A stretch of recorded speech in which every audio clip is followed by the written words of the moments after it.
Beleza, pessoal? Estamos de volta a mais um vídeo e hoje eu tenho o prazer de receber aqui no nosso canal o Dr. Carlos Eduardo Sobral. Ele é o presidente da ADPF, a Associação Nacional dos Delegados de Polícia Federal. Doutor, prazer recebê-lo no nosso canal. Prazer é todo nosso. E por que eu trouxe? Eu convidei o doutor para conversar aqui no nosso canal. Você sabe, nós falamos aí há algum tempo atrás sobre o ciclo completo de polícia, um tema que eu trouxe aqui no nosso canal, o deputado federal subtenente Gonzaga. E eu não seria justo, doutor, não trazer o contraponto, a visão antagonista, a visão que foi colocada aqui. O deputado federal, o subtenente Gonzaga, é favorável ao ciclo completo de polícia. E na contramão, o doutor Dr. Carlos Eduardo vai nos falar a visão dele, a posição dele, no sentido contrário. Doutor, por favor, o ciclo completo de polícia, ele ajuda, ele é um problema ou ele fragmenta ainda mais a segurança pública no nosso país? Bom, primeiro, eu vou falar em nome de todos os delegados de Polícia Federal no Brasil. Então não é nem a minha opinião, é a opinião de todos os delegados que hoje aqui representam. E qual opinião eu compartilho e comungo integralmente. Bom, primeiro, na nossa visão, o ciclo completo é um enorme retrocesso. Nós prevemos que civis serão investigados por militares, andar para trás dezenas de anos na evolução que nós tivemos na proteção de direitos individuais, nas garantias do Estado Democrático de Direito. Quando a Constituição separou as funções de investigar, de policiamento preventivo e ostensivo, fez com uma razão. A Polícia Militar foi dado a função de proteger o cidadão através da atuação preventiva e ostensiva e com treinamento militar para que ela seja utilizada como força auxiliar do Exército em caso de uma guerra, em caso de uma necessidade. Sim. Por isso que ela tem toda uma doutrina militar, tem todo um treinamento militar e por isso ela é uma força militar de auxílio ao Exército. Já a Polícia Civil é uma força de natureza civil com treinamento e doutrina de natureza civil, foi dada a missão constitucional de investigar crimes. A Polícia Militar atua na prevenção, atua nas ruas, e, acontecido o crime, a Polícia Civil, de natureza judiciária, ou seja, com componente jurídico, tem a responsabilidade de investigar crimes. Misturar as duas coisas só seria possível se a Polícia Militar não fosse mais militar. Se ela fosse uma polícia civil. Se fosse única. Então, isso, ela poderia... Se a Polícia Militar pretende investigar crimes, é evidente que ela tem que perder a natureza militar de força auxiliar do Exército. Ela tem que ser uma polícia civil. E aí não faria sentido nós termos duas polícias civis para investigar crimes. Nós teríamos que ter uma única polícia civil para prevenir e investigar crimes. Então nós teríamos que desmilitarizar e unificar as polícias já de natureza civis. A militar transposta em civil e a civil, criando uma polícia estadual. E além do que hoje, o que nós precisamos é que as duas funções de prevenir e investigar sejam fortalecidas. Não adianta nós tirarmos os policiais das ruas para colocar em delegacias, porque não serão mais quartéis, serão delegacias, para investigar crimes e as ruas.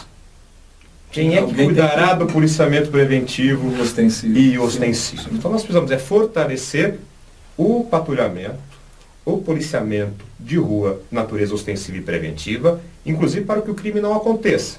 E fortalecer a nossa Polícia Civil para que ela tenha capacidade de bem investigar os crimes.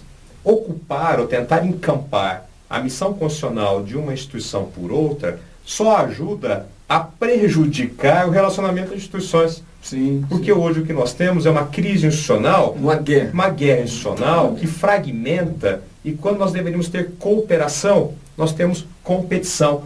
E a reação da Polícia Civil ela é natural, porque você tem uma instituição que quer ocupar o seu espaço. Então nós temos que no Brasil, as instituições respeitar o espaço da outra. A Polícia Militar tem o seu espaço, é um importante espaço, que é prevenir e o policiamento ostensivo. A Polícia Civil tem o seu importante papel, que é de investigar, e o Ministério Público tem o seu importante papel, que é acompanhar a investigação, não fazer a investigação, acompanhar a investigação e liderar no processo penal para a justiça julgar. Então, cada instituição no país tem que saber o seu papel. Quando uma instituição passa a querer ocupar o espaço da outra, a reação é necessária e a cooperação que é desejada pela sociedade brasileira deixa de existir. Essa crise de identidade, porque isso é uma crise de identidade de instituições. Na verdade, a instituição, ela acredita que tendo maiores espaços, mais responsabilidades, ela vai ter mais recursos, isso impacta em salário dos membros da instituição. Então, na verdade, é uma guerra por espaço que tem como componente de fundo uma guerra por recurso e guerra por salário. Essa é a realidade. Infelizmente, é uma guerra por poder. A instituição quer ter maior poder, achando que tendo o espaço do outro vai conseguir receber mais recursos. E isso só tem um prejudicado. Somos nós, a população brasileira. Isso é muito triste. Eu tenho um argumento que eu lembro muito bem, o nosso entrevistado aqui falando, deputado subtenente Gonzaga, ele falando da capilaridade, que um dos argumentos para quem defende o ciclo completo é a maior presença da Polícia Militar em todo o território nacional com maior capilaridade. Quanto a essa presença, esse argumento, como refutar então esse argumento? Nós temos as delegacias de Polícia Civil em quase todas as cidades do Brasil. Né? Se nós somos nesse argumento de presença, daqui a pouco a Polícia Militar vai querer também processar e vai querer julgar. Que menos do que policiais civis, nós temos Ministério Público, Defensoria e Justiça. Então não é um argumento válido. O que nós temos que fazer é fortalecer a Polícia Civil para que ela esteja também em todos os municípios. Em todos tem um representante. Às vezes tem um delegado que ele atua num distrito um pouco maior, mas é próximo. Ele está presente. E quando acontecer um crime, a Polícia Militar vai apresentar, se for um caso de flagrante, ou se é uma notícia de crime, o delegado vai conduzir a investigação da forma que vem fazendo hoje. Então nós não temos, muito pouca notícia da falta de investigação por inexistência de uma delegacia naquela localidade. Em todas as cidades, grandes, médias e nas pequenas, nós temos. Se tiver algumas que não tenham uma delegacia de polícia, com certeza próximo dela haverá. Então o argumento da inexistência da Polícia Judiciária, da Polícia Civil, vai nos levar a esse raciocínio. Não tem Ministério Público, não tem Justiça, então vamos já na Polícia Militar investigar, julgar e condenar. Não é argumento válido. Sim. Interessante. Assim, a DPF, agora em outubro, ela completa 40 anos de luta em defesa dos direitos dos policiais federais, dos delegados de Polícia Federal, né, a criação dela. Mas, enfim, esse tempo de maturação, esse tempo de existência, trouxe mais argumento para uma autonomia. E aí, quando o senhor falou da não presença, porventura, uma situação de não ter em algum município delegado, ou o delegado respondendo por mais de um município, esbarra na ingerência do Poder Executivo. E na Polícia Federal essa ingerência é maléfica. Como acabar com essa ingerência do Poder Executivo sobre as forças de segurança no Brasil, principalmente sobre a Polícia Federal, uma instituição de um grau elevado de confiabilidade, né, com a população? Eu te agradeço a pergunta, que me permite fazer um breve histórico. Até o começo da década passada, dos anos 2000, a Polícia Federal tinha uma atuação muito ligada ao tráfico de drogas. Normalmente a gente cuidava do tráfico internacional de drogas e assuntos relacionados a entorpecentes. A partir de 2000, nós passamos a usar os nossos recursos para combater a corrupção. E fomos alcançando níveis cada vez maiores nas nossas investigações. Começamos com funcionários públicos, servidores públicos, depois prefeitos, vereadores, políticos, delegados, juízes, promotores, ministros, embargadores, enfim, nós fomos escalando até chegar no coração do poder. E quando chegamos ao coração do poder, o que aconteceu?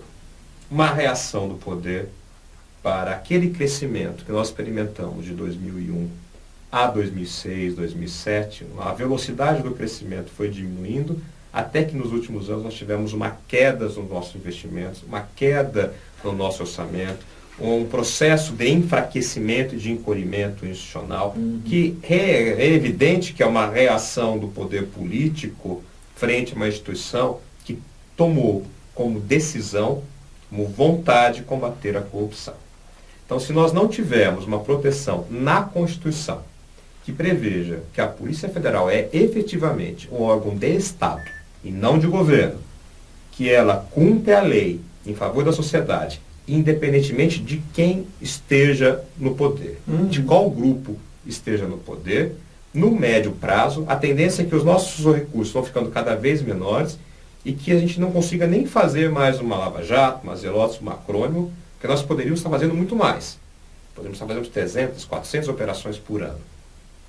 Mais, muito mais Zelotes, muito mais acrônimo. Não fazemos falta de recursos.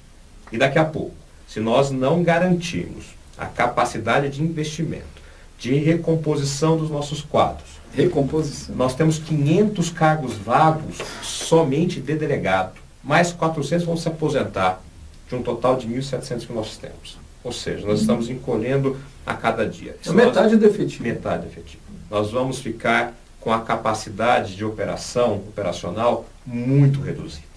E como que resolve isso? Primeiro, o acompanhamento da sociedade. A sociedade precisa saber o que acontece. A gente vê na imprensa o resultado positivo das ações da Lava Jato, das Zelotes. Mas a gente não vê ainda a demonstração dos nossos problemas. Por isso que a Associação dos Delegados da Polícia Federal levantou a campanha pela autonomia da Polícia Federal para trazer à sociedade a nossa realidade. Se nós conseguirmos fazer uma operação Zelotes, uma operação Lava Jato, é com muito sacrifício.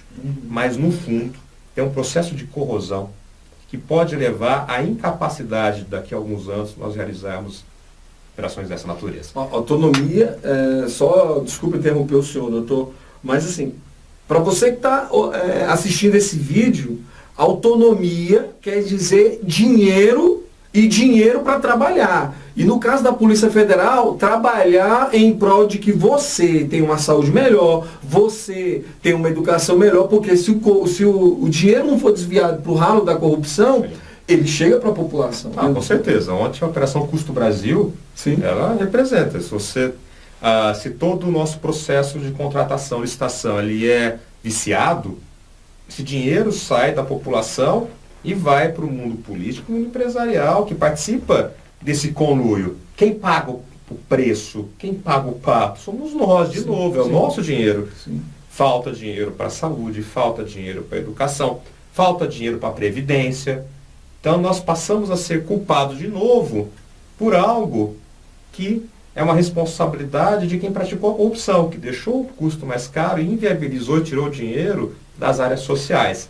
E o que nós queremos com essa PEC é proteger a Polícia Federal para que os delegados que comandam a instituição não sejam mais indicados pelo Ministro da Justiça ou pela Casa Civil, porque eles são políticos. O Ministro da Justiça e a Casa Civil são ministérios políticos, são assessores políticos do governo.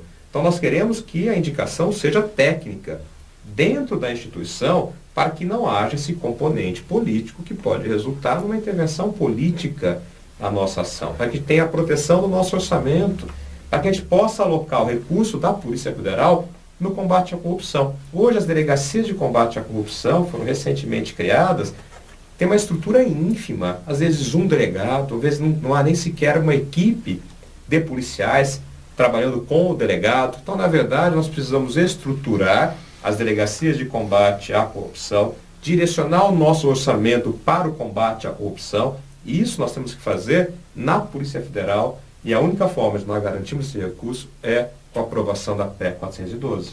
Sim, a PEC 412, enquanto o senhor falava, eu fiz, então, aqui eu tive um insight, vou fazer aqui uma elucubração. Me desculpe, né? Então, ciclo completo poderia ser, então, uma tentativa de enfraquecer a Polícia Federal, uma tentativa disfarçada de enfraquecer a Polícia Federal? Pode ser uma consequência. Né? Se vier o ciclo completo, a Polícia Militar, e no caso federal, a Polícia Rodoviária Federal, passar a realizar investigações. E como elas são militarizadas, a Polícia Militar é militarizada, não pode ter autonomia, exatamente por ser uma força armada, isso realmente pode ser um mecanismo que pode resultar no enfraquecimento da Polícia Judiciária, da Polícia de Investigação e, portanto, da Polícia Federal, e de uma vinculação ainda maior da investigação criminal com o governo, indo em sentido contrário àquele que nós queremos, que nós buscamos, que é a independência da investigação criminal em relação ao governo, não da instituição. A Polícia Federal continuará com todos os controles, controle externo da atividade pelo Ministério Público, controle da Justiça, também das investigações criminais. Nossos inquéritos tramitam com a Justiça para que haja o controle, para que não haja abuso e controle de legalidade, controle do Tribunal de Contas da União, controle da Contadoria Geral da União, que haja todos os controles legais, mas que não haja controle político, porque o controle político leva ao enfraquecimento, leva a uma amarração da instituição, impedindo que ela investigue pessoas detentoras de poder político e econômico. Poder político, dentro desse tema aí, olha, eu fiz um estudo sobre o efetivo das forças de segurança nos estados e também na área federal nos últimos 10 anos. Se você que está me ouvindo, que está nos assistindo, perdão, comparar os dados do Fórum Brasileiro de Segurança Pública de 10 anos atrás, comparar os dados do Instituto Brasileiro de Geografia e Estatística de 10 anos atrás e os dados atuais, primeiro, o senhor conhece o documento, o primeiro anuário brasileiro de segurança pública vem e traz o efetivo das forças de segurança pública. Se você pega o primeiro anuário e o último, que se não estou enganado, nós estamos no 9º anuário, você vai ver que o Poder Executivo brasileiro está brincando de fazer segurança pública. Por quê? Porque não contratar policial que vai se aposentar e não fazer, não contratar policiais para repor os que estão aposentando é uma constatação que a gente faz vendo essa linha do tempo. Que você tem uma ideia, tem instituição policial que em 10 anos só manteve o mesmo efetivo. E aí na Polícia Federal não é diferente. Os quadros da Polícia Federal precisam ser, claro, ampliados, né? E essa discussão faz com que a gente pense essa intromissão do Poder Executivo. Há uma demanda da sociedade por maior segurança pública, por melhor qualidade na segurança pública. Os nossos serviços crescem a cada dia e o nosso efetivo cai a cada dia. Então é inversamente proporcional. A demanda da população aumenta, a população aumenta, e os crimes aumentam e o nosso efetivo cai.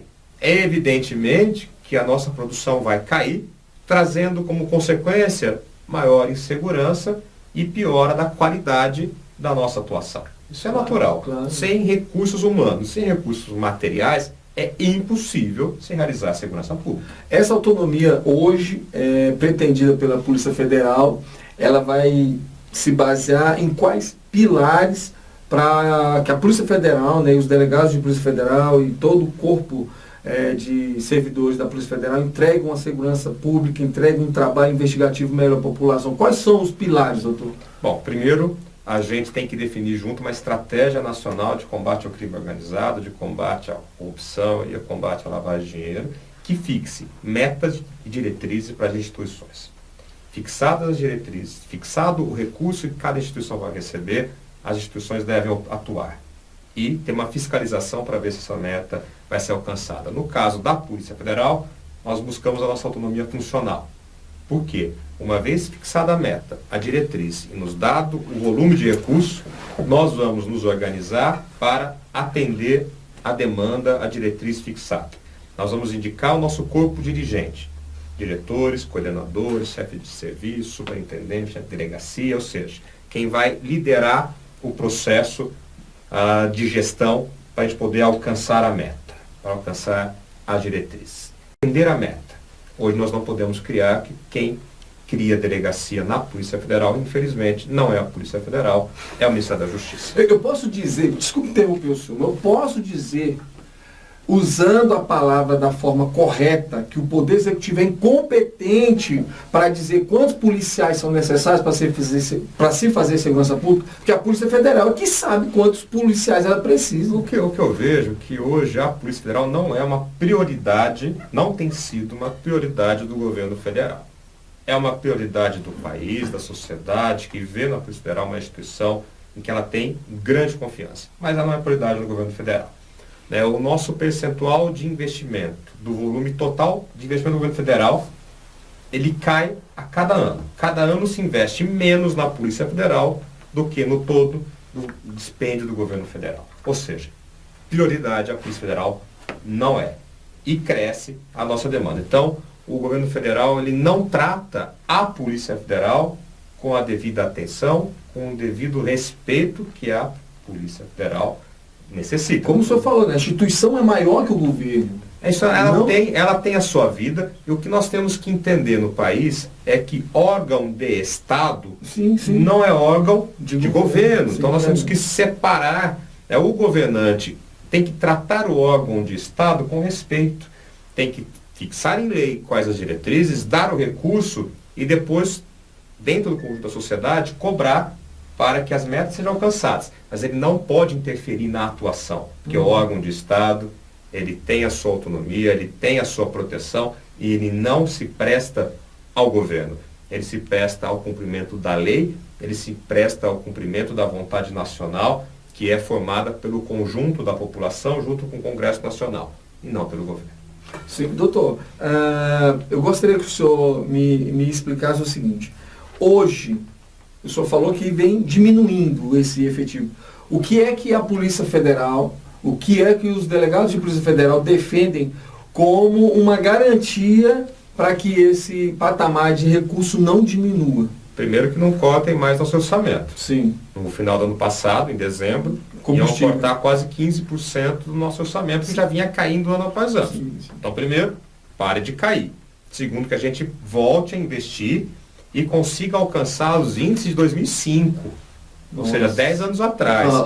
Que a gente consiga recompor, os 900 delegados vão se aposentar. Os 500 que já saíram, 400 vão se aposentar. Então, o mínimo é voltar a 10 anos. O mínimo, para começar a ter uma boa conversa. Depois, aumentar o nosso efetivo de acordo com as capacidades, com as necessidades. Mas voltar ao que era antes, isso aí é urgente e não é para amanhã. Isso é para hoje, na verdade era para ontem e já está atrasado. Tem alguma petição pública? A população que nos assiste pode participar de alguma forma, interagindo com o Senado, interagindo com o Congresso para cobrar isso? Pode, e a PEC 412, ela estava há 7 anos parada na Câmara dos Deputados, no primeiro passo, que é a Comissão de Constituição e Justiça, estava há 7 anos lá e agora voltou a andar, por causa de um movimento popular que vem cobrando a autonomia da Polícia Federal, e esse sentimento foi levado ao Congresso Nacional. O deputado João Campos apresentou o relatório favorável ao andamento da PEC 412. A comissão dele por não votar nessa semana a aprovação da medida na CCJ, pediu a realização de audiências públicas. Então, o que nós podemos agora fazer? Pública, como se não fosse um anseio da população. Então, na verdade, o que nós podemos fazer? Levar ao Congresso Nacional, em especial à Comissão de Constituição e Justiça da Câmara dos Deputados, que a população brasileira quer a rápida aprovação da PEC 412. Entrando em contato com os deputados, através do Facebook, telefone, os escritórios políticos dos deputados, e também assinando a Carta do Povo Brasileiro ao Congresso Nacional, na qual nós pedimos a aprovação da PEC 412. A carta pode ser assinada fisicamente em diversos pontos de coleta no Brasil todo, mas também de forma eletrônica no site da campanha da PEC 412, que é www.pecdapf.adpf.org.br. É rápido, a pessoa pode assinar eletronicamente, coloca nome, e-mail e o CPF, e assim estará contribuindo para a autonomia da Polícia Federal. É evidente, se ela entrar em contato com o deputado através de rede social ou do escritório por telefone, a ajuda também será muito bem-vinda. Doutor, com relação ao que o senhor o senhor vinha falando antes, construindo aquele pensamento da autonomia. Certo. Como é que está a questão do assédio que os delegados sofrem para não investigar, para não determinar as missões, para não cumprir o dever da Polícia Federal? Nós temos que saber uma realidade, inclusive na Polícia Federal. A maioria dos nossos delegados, quase 90%, não tem uma equipe própria de investigação. Então, na verdade, os inquéritos ficam com ele, mas ele não tem os recursos humanos para levar adiante a investigação. Além de delegados, então, agentes que também está faltando. Mas então, os agentes estão concentrados fora do convívio da delegacia. Sim, entendi. Então, na verdade, quando a investigação... Estão mal alocados. Nós precisamos alocar os agentes aos delegados para que ali possa ser conduzida uma investigação. Então, você tem um inquérito, o inquérito está na delegacia, mas você não tem o recurso para dar andamento àquela investigação. Então, nós precisamos melhorar isso internamente para que os delegados tenham os recursos para conduzir as suas investigações. Porque hoje nós não temos, a investigação não é retirada do delegado. Na verdade, o que são retirados dos delegados são os recursos. Sim. Você não tem dinheiro para diária e passagem, para mobilizar o pessoal. Uhum. Você não tem a equipe à sua disposição, ela fica concentrada em um outro setor. Uhum. E há um componente para você conseguir mudar a equipe, você tem que pedir para outras pessoas. Aí tem uma avaliação se aquela investigação deve andar ou não. Meu Deus. Então, é essa a realidade que nós Um precisamos absurdo. mudar. Isso é um absurdo. Um absurdo, isso é um absurdo Por isso que nós total. defendemos a criação, hoje nós chamamos de gabinete de investigação, Sim. que é o quê? Dar ao delegado a sua equipe, para que ele possa conduzir a investigação com independência e com imparcialidade, sem ter que pedir para ninguém para poder investigar. Aí sim nós daremos saltos de qualidade, aí sim nós poderemos, com os recursos e com a independência do funcional, do delegado, na investigação garantida, nós podemos ainda combater o crime com muito mais operações. Então, assim, eu me lembrei ontem, um procurador, não me recordo agora o nome dele, vou colocar na descrição do vídeo, procurador falando que algumas pessoas brindaram comemorando porque a investigação que resultou no Curso Brasil tinha sido retirada da Lava Jato. Da mesma forma, as pessoas então estão brindando, estão achando bom o quê? Essa questão seletiva. Não, você vai investigar isso. Você vai investigar isso, não dá para existir um filtro de investigação. É como o senhor falou, a investigação, o dado tem que chegar para o delegado vai apurar e pronto, delegado, é que tem que eleger essa prioridade. Isso, o delegado, e tem que ter o recurso. O recurso. O delegado, ele vai fazer análise jurídica, vai conduzir a investigação, e tem que ter a sua equipe para, de forma rápida, elucidar aquele crime e apresentar a sua conclusão à sociedade, para que o processo possa continuar, para que a justiça possa ser realizada. Sem uma boa investigação, sem uma investigação profunda, séria, que reúna todos os elementos, não se promove justiça. O juiz não tem condições de julgar se o delegado não conduziu uma boa investigação. Sim. O governo de transição, na opinião do senhor, o que esperar desse novo governo? O governo iniciou com um discurso muito bom, né, de fortalecimento da Lava Jato, de fortalecimento da Polícia Federal, e a nossa expectativa é se o discurso se reverterá em ações. Nós queremos ver, na hora da apresentação do nosso orçamento, se o governo atual vai continuar com um orçamento extremamente insuficiente ou se vai investir na Polícia Federal. Nós vamos ver se houver decisão de mudar o nosso diretor-geral, se o governo vai acatar a lista tríplice que a instituição fez para escolher o novo diretor-geral. Nós vamos ver se as ações realmente vão se confirmar ao discurso de fortalecimento que tem apresentado. E é isso que a gente vai fazer, é acompanhar as ações do novo governo para ver se elas se consolidam posteriormente somente o discurso. Essa lista tríplice é algo novo que a DPF vem defendendo agora ou já havia anteriormente, já havia acontecido? É um processo que nós estamos nos amadurecendo. Acontece no Ministério Público. Sim, sim. Né? O Ministério Público já é consolidado. No Ministério Público Federal, que não há previsão constitucional, a Associação dos Procuradores da República também já vem fazendo e conseguindo emplacar. Inclusive, recentemente, o presidente Michel Temer se comprometeu a acatar a lista tríplice. Nós fizemos, na primeira vez que nós elaboramos a lista tríplice foi na eleição na reeleição do presidente Dilma, que havia a perspectiva de mudança de governo de diretor-geral. Fizemos a lista tríplice, como ela continua, ela manteve o atual diretor-geral, a lista então não foi utilizada, e agora renovamos o processo, fizemos uma lista tríplice, temos 3 excelentes nomes, inclusive, né, a colega mais votada é da Lava Jato, os outros 2 colegas que integram também são reconhecidos e têm um grande respeito da corporação, um grande respeito da instituição, e nós esperamos que, assim como o presidente fez em relação ao Ministério Público Federal, faça em relação à Polícia Federal. Acate a lista tríplice que foi elaborada pela instituição.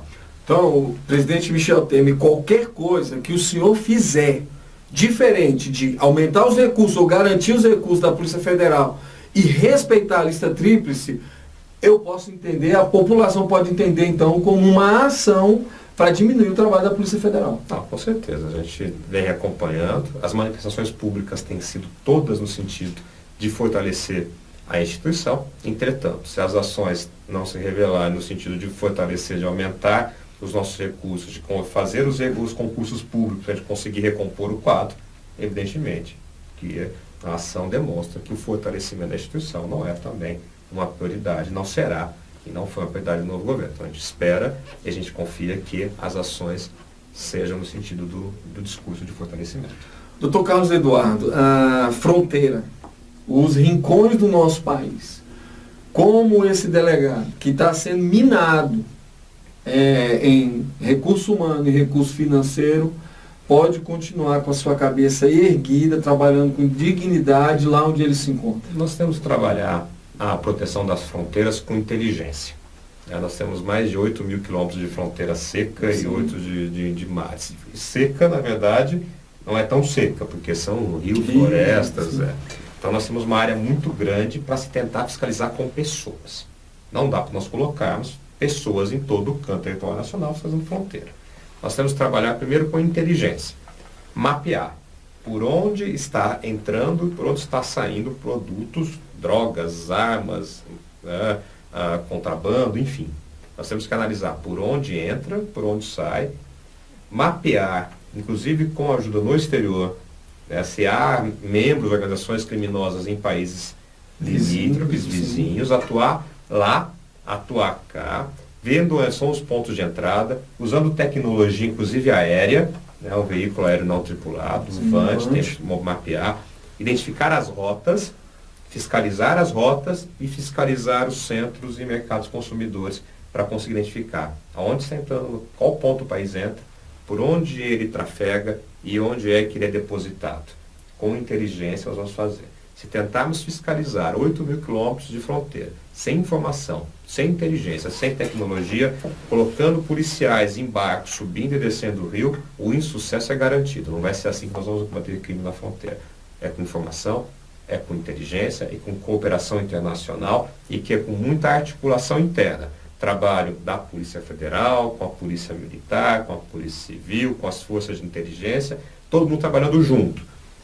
Uma experiência trabalhar junto é o Centro Integrado de Comando e Controle, onde você tem ali um trabalho cooperado. Mas a gente volta para o começo da nossa conversa. Se não tiver respeito aos espaços das instituições, não haverá trabalho cooperado. A Polícia Militar não sentará com a Polícia Civil, a Polícia Civil não sentará com a Polícia Militar, e a Polícia Federal não sentará com a Polícia Militar, nem com o Ministério Público, se as instituições não respeitarem o espaço do outro. Então nós só vamos conseguir combater o crime de forma cooperada, de forma integrada, se cada instituição respeitar o espaço constitucional dado a cada instituição, sem briga por recursos, sem briga por poder. Aí sim, nós vamos trabalhar de forma cooperada para combater o crime organizado, para combater o crime na fronteira, para combater a corrupção. Mas se não tiver essa estabilização institucional, essa pacificação institucional, se não tiver uma consolidação do modelo que a Constituição definiu e que é um bom modelo, nós não vamos trabalhar junto e o crime organizado vai continuar rindo das instituições batendo cabeça. Eu vi o senhor falando sobre o crime organizado. O crime organizado é organizado, e se o nosso Estado não for organizado, não for sério nesse combate, realmente... Doutor Carlos Eduardo Sobral, realmente foi um prazer falar com o senhor, estar com o senhor aqui no nosso canal, mas eu gostaria de convidar o senhor a deixar primeiro a sua palavra aos delegados de polícia que assistirem essa entrevista. Bom, dizer que a nossa missão ela é árdua, a falta de recurso ela é generalizada, tanto na Polícia Civil como na Polícia Federal. A cobrança da sociedade é muito grande na nossa atividade, mas a nossa missão é muito nobre e a sociedade precisa da gente. Então, apesar de todas as dificuldades, todos os desafios, nós temos que continuar com muita força, com muita gana, porque tem muita gente que depende da gente e nós não vamos desistir, apesar de todos os percalços. Nós vamos em frente. Eu gostaria também de pedir ao senhor uma tradição, que já colocamos aqui no nosso canal, uma palavra do senhor com relação ao crime de racismo, né? O Brasil vira e mexe, se esbarra nessa questão.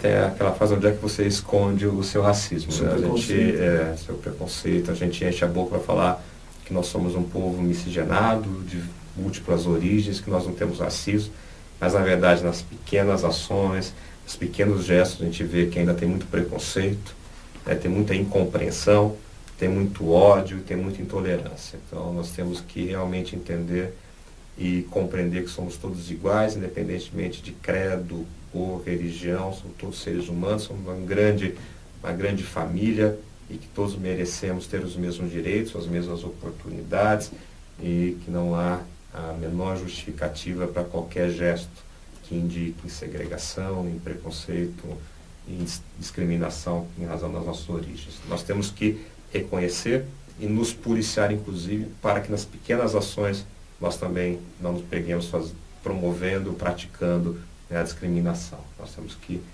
sempre evoluir, sempre melhorar enquanto pessoa e qualquer tipo de discriminação é totalmente repugnante, né?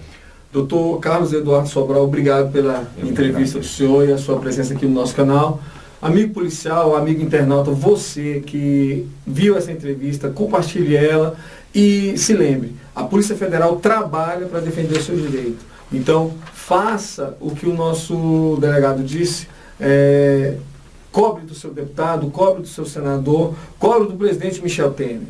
Nada diferente do que foi dito aqui. Se não houver investimento material humano, se não houver investimento de recurso financeiro, é brincadeira dizer que está fazendo segurança no nosso país. Pessoal, até a próxima, valeu.